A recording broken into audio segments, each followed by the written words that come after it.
Hello everyone, Riverton Mayor Trent Staggs here, and this is the Mayor's Minute.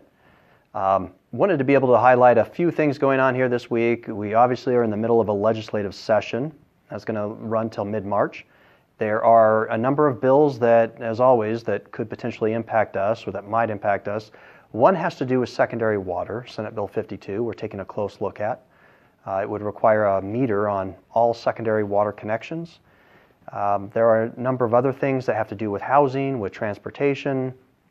We'll be posting a lot of this information on the city website and to our Facebook, but encourage all to contact our state representatives on issues that are important to you and that might impact our city. We also have the City Council meeting that's coming up here this next Tuesday at 5:45. At 7:30, we're going to be starting and have our State of the City address. That'll be held at the Old Dome and be live streaming that event.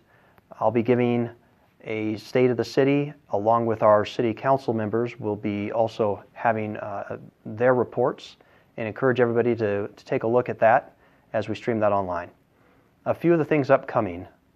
Tonight, actually, from 6 to 8 p.m. at the Old Dome is the World War I poster exhibit. I encourage everybody to attend that. It's a great event with some very historic memorabilia that'll be there. We also have the Mom and Me party that is February 25th, and registration is now available online. I encourage everybody to do that. Those are a few things that are happening here. I hope you all make it a great week.